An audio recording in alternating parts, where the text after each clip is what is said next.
Hello everyone, how are you all doing? Let's start the second part of the Egyptian mummification process with canopic jars. What are canopic jars? Canopic jars were made to contain the organs that were removed from the body in the process of mummification. They were specific body parts.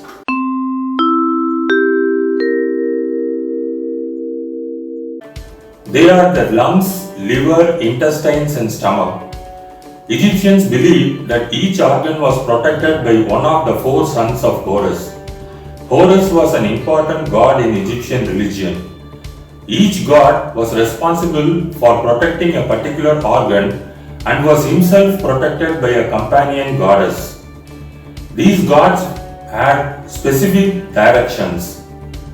They were Hapi, the baboon-headed god, represented the north direction. This jar contained the lungs and was protected by the goddess Nephthys. Duamutef, the jackal-headed god, represented the east. This jar contained the stomach and was protected by the goddess Neith. Imsety, the human-headed god, represented the south, whose jar contained the liver and was protected by the goddess Isis. Qebehsenuef, the falcon-headed god, represented the west, whose jar contained the intestines and was protected by the goddess Serpent. Okay, let us come back to the process of mummification.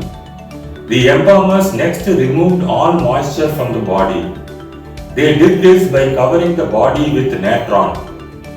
Natron is a type of salt which has great drying properties. They also placed natron packets inside the body. Now, what I am not able to understand is, how did the ancient Egyptians gain this knowledge? I think this is fascinating.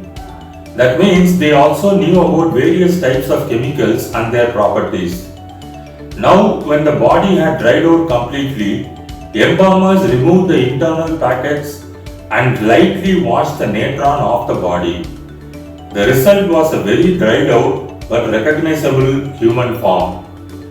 To make the mummy seem even more lifelike, sunken areas of the body were filled out with linen. They also used other materials and false eyes were added. Remember, according to their religious belief, the human body should remain as it was when the person was alive.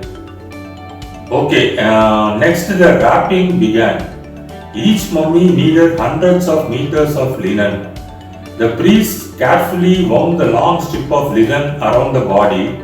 Sometimes they even wrapped each finger and toe separately before wrapping the entire hand or foot. Since the Egyptians believed strongly in afterlife, they were worried that maybe the dead may meet with accidents or mishaps.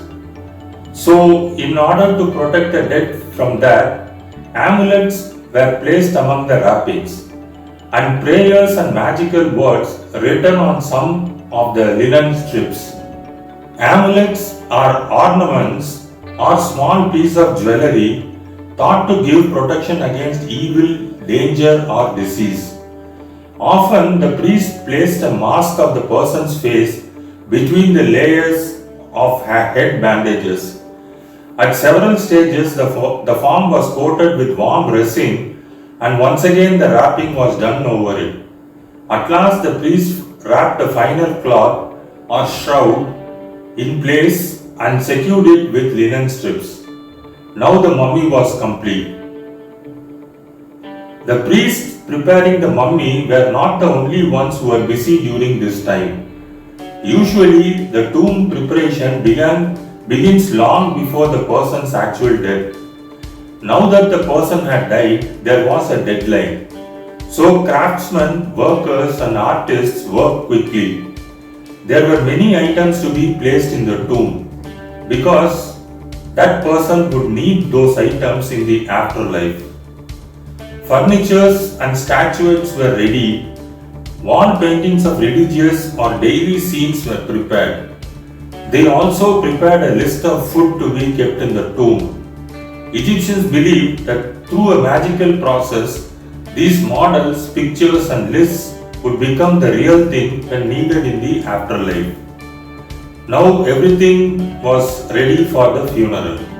Now let us see some interesting rituals and special things done during the funeral. As part of the funeral, priests performed special religious rites at the tomb's entrance. The most important part of the ceremony was called the opening of the mouth. A priest touched various parts of the mummy with a special instrument. This was to open those parts of the body to the senses enjoyed in life and needed in the afterlife. By touching the instrument to the mouth, the dead person could now speak and eat. He was now ready for his journey to the afterlife. The mummy was placed in his coffin or coffins in the burial chamber and the entrance was sealed up. I don't know about you guys, but I am in wonder and I am amazed. These people did this all 4,000 or 5,000 years ago. Imagine the level of sophistication of Egyptian civilization. They are indeed first among the equals when it comes to the list of advanced civilizations. Okay guys, let's end this video here. Let us see about the various spirits that were part of afterlife and how surprisingly their culture, maybe 5,000 years old, is similar to ours in modern day. Thanks for watching the video till the end. Please like, comment, subscribe and share the video. Thanks once again. Shall meet in the next video. Take care. Bye bye.